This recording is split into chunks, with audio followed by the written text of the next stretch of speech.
अस्सलाम वालेकुम। मैं हूँ नादिर हुसैन नादिर और आप देख रहे हैं अपना favourite channel full light with Nadir Hussain Nadir. नाजरीन, अपने प्रोग्राम्स में अक्सर मैं ऐसे हकायक सामने लाता रहता हूँ जो आप लोगों के इल्म में नहीं होते। रोशनियों की दुनिया में पसे पर्दा क्या क्या गुल खिलाए जाते रहे और हमें बज़ाहिर चमक दमक की ये बस्ती बहुत खूबसूरत दिखाई देती रही, मगर असल में फिल्म स्टूडियोज फहाशी और जुएबाजी के ऐसे कुमार खाने बन चुके थे जहां होने वाले मामलात ने बिल आखिर पाकिस्तान फिल्म इंडस्ट्री को तबाही के दाहने पर पहुंचा दिया। और आज फिल्म स्टूडियोज की इन बाकियात में अब वीरानी के डेरे लग चुके हैं। आज जो लोग अच्छा काम करने वाले थे और अभी तक हयात हैं, वो कभी कभार शाम के वक्त एवेन्यू स्टूडियोज में अपनी चंद रुकनी बैठक बनाकर बीती यादों को ताजा कर लेते, मगर अब 60, 70 और 80 की दिहाई का वो सुनहरा दौर कभी वापस नहीं आएगा। आगे बढ़ने से पहले आपसे गुजारिश है कि मेरे चैनल को सब्सक्राइब करते हुए साथ बने बेल आइकॉन के निशान को जरूर क्लिक कर दें ताकि आपका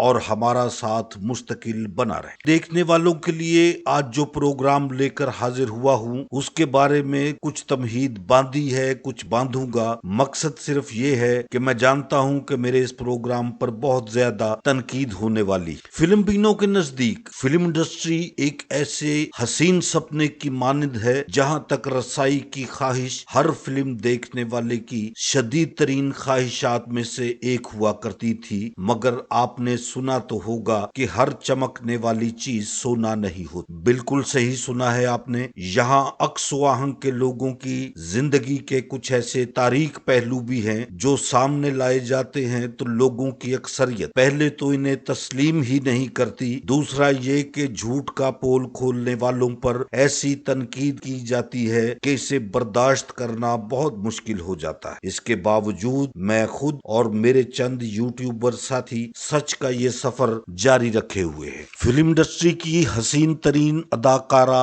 आसिया के फिल्म इंडस्ट्री छोड़ने के वाकयात आपकी खिदमत में एक से जायद प्रोग्राम्स में पेश कर चुका हूँ। मैंने अपने इसी सिलसिले के आखिरी प्रोग्राम में तफसील से बयान किया था कि आसिया को किस तरह अरूज के जमाने में रोशनियों की इस दुनिया से नाता तोड़ना पड़ा और फिर वो एक बिजनेसमैन से शादी करके बैरून मुल्क चली गई। कनाडा जाकर आसिया ने खासी कामयाब घरेलू जिंदगी गुजारी, मगर इनके साथ राब्ता करने की कोशिश करने वाली शख्सियात इस बात से बखूबी वाकिफ हैं कि आसिया फिल्मी दुनिया से जाने के बाद ज़हनी मरीजा बन चुकी थीं, जिसका अंदाजा इस वाक़े से भी लगाया जा सकता है कि उन्होंने बैरून मुल्क अचानक होने वाली मुलाकात के दौरान अपनी फिल्मों के सबसे कामयाब हीरो सुल्तान राही को भी पहचानने से इनकार कर दिया था। एक और वाकया ये भी हुआ कि वो कनाडा में एक निजी तकरीब से सिर्फ इसलिए उठकर घर चली गईं कि वहां कुछ लोगों ने इन्हें पहचान लिया था और इनसे बात करने की कोशिश की थी।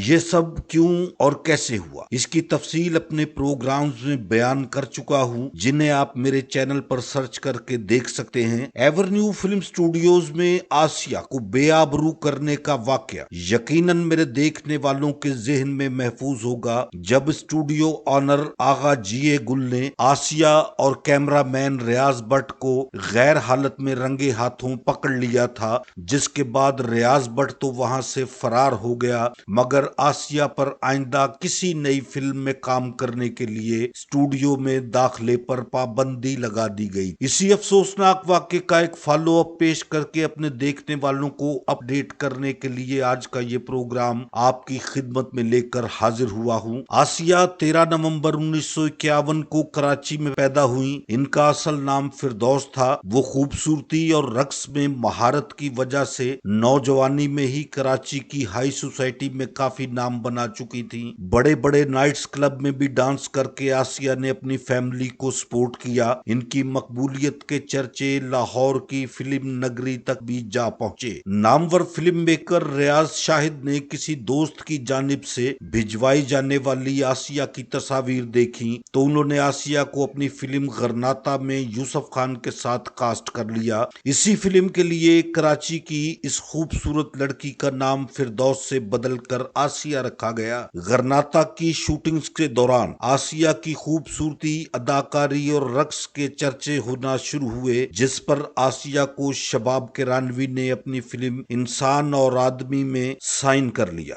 یہ فلم جلدی مکمل ہو کر سینما گھروں کی زینت بنی۔ اسی وجہ سے انسان اور آدمی کو آسیہ کی پہلی فلم بھی قرار دیا جاتا ہے۔ انسان اور آدمی 1970 میں ریلیز ہوئی اور کامیاب فلم قرار پائی۔ فلم کی نمائش سے پہلے ہی آسیہ کو کئی فلموں میں کاسٹ کر لیا گیا۔ 1980 کے اوائل میں ہی پھر وہ واقعہ پیش آیا جس نے آسیہ کو بری طرح سے توڑ کر رکھ دیا، اور اس کے بعد انہوں نے نہ صرف اپنی زیر تکمیل فلموں کو ہی مکمل کروایا بلکہ ان کے بارے میں یہ بھی کہا جاتا ہے کہ وہ اپنے ساتھی فنکاروں کو ہوش و حواس میں رہ کر فیس کرنے کی ہمت جٹا نہیں پا رہی تھی، اس لیے یہ بھی بتایا جاتا ہے کہ وہ شراب کے نشے میں دھت ہو کر اکثر اسٹوڈیو میں آتی اور اپنی زیر تکمیل فلموں کی شوٹنگ کرتی رہی۔ اس دوران وہ کئی بار اپنے ساتھی فنکاروں کے ساتھ لڑائی جھگڑا کرتی ہوئی بھی دیکھی گئی۔ جو ہوا وہ بہت ہی افسوسناک اور اذیت بھرا تھا، مگر اس کے پس منظر میں دیکھیں تو ایک شرمناک کردار آسیہ کے ماموں اکرام کا بھی تھا، جو اپنی بھانجی کے مینیجر کے طور پر کام کرتا اور اس پر بیجا پابندیاں بھی اسی نے لگا رکھی۔ آسیہ کی اپنی پسند ناپسند کی کوئی اہمیت نہیں تھی، وہ جوان تھی، حسین تھی،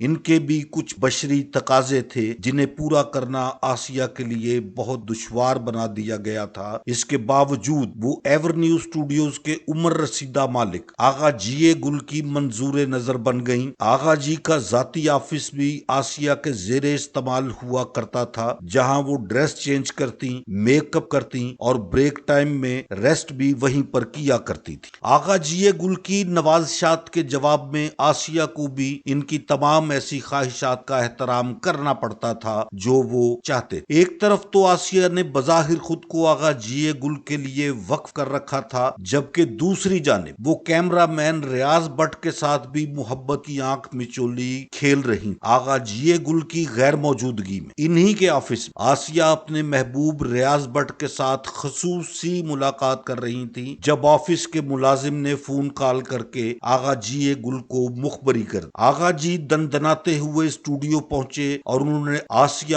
اور ریاض بٹ کو رنگ رلیاں مناتے ہوئے موقع پر پکڑ لیا۔ ریاض بٹ تو وہاں سے فرار ہونے میں کامیاب ہو گیا، مگر پکڑی جانے والی آسیہ نے اس سارے واقعے کا الزام ریاض بٹ پر تھوپ دیا کہ وہ آفس میں آ کر اس کے ساتھ زبردستی دست درازی کر رہا تھا۔ آغا جی گل نے تو آئندہ کسی بھی نئی فلم کے لیے آسیہ پر اپنے اسٹوڈیوز کے دروازے بند کر دیے، مگر ریاض بٹ کو بھی اس بات پر آسیہ کے خلاف بہت زیادہ غصہ تھا اور اس کے سینے میں انتقام کی آگ بھڑک رہی۔ چند روز بعد سرکردہ فلمی شخصیات کی مداخلت سے یہ معاملہ رفع دفع ہوا تو پھر ایورنیو اسٹوڈیوز کے در و دیوار کے ساتھ ساتھ وہاں اس دن موجود تمام لوگوں نے ایک ایسا منظر بھی اپنی آنکھوں سے دیکھا جس نے آسیہ کو فلمی دنیا چھوڑنے پر مجبور کر دیا۔ آسیہ ایورنیو اسٹوڈیو کے فلور کے باہر میک اپ روم میں موجود تھی جب ریاض بٹ وہاں آیا اور اس نے آسیہ کو گن پوائنٹ پر لے کر اس کے کپڑے سامنے سے پھاڑ دیے اور اسے بے لباس کر کے ایورنیو اسٹوڈیوز کی راہداریوں اور فوارے پر زبردستی گھماتا رہا۔ سب نے یہ دل خراش منظر دیکھا، مگر ریاض بٹ کے سامنے بولنے کی کسی میں بھی جرت پیدا نہ ہو سکی۔ آسیہ اپنی اس تذلیل کے بعد مکمل طور پر بکھر کر رہ گئی اور پھر انہوں نے جتنا بھی کام کیا وہ اپنی زیر تکمیل فلمیں مکمل کروانے کے لیے کیا۔ فلمی دنیا سے کنارہ کشی اور فوری شادی کے بعد آسیہ کینیڈا شفٹ ہو گئیں، جہاں ان کے ہاں 3 بچے پیدا ہوئے اور ذہنی طور پر نفسیاتی مریضہ بن جانے والی یہ خوبصورت اداکارہ مختصر علالت کے بعد 19 مارچ 2013 کو انتقال کر گئی۔ ہماری دعا ہے کہ اللہ آسیہ کے کبیرہ صغیرہ گناہوں کو معاف فرما کر انہیں جنت الفردوس میں اعلیٰ مقام عطا فرمائے फरमाए, आमीन। बेशक अल्लाह हर शय पर कादिर है। मेरे देखने वालों को मेरा आज का ये प्रोग्राम अगर पसंद आया है तो इसे लाइक करें और मेरे channel full light with Nadir Hussain Nadir को सब्सक्राइब करते हुए साथ बने बेल आइकन के निशान को जरूर क्लिक कर दें, ताकि मेरी हर नई वीडियो का नोटिफिकेशन आप तक सबसे पहले और बर वक्त पहुंच सके। अपनी बहुत ढेर सारी दुआओं में याद रखिएगा। जल्द ही आपके साथ किसी नए प्रोग्राम समेत मुलाकात करूंगा। अब इजाजत चाहता हूं। अल्लाह हाफिज।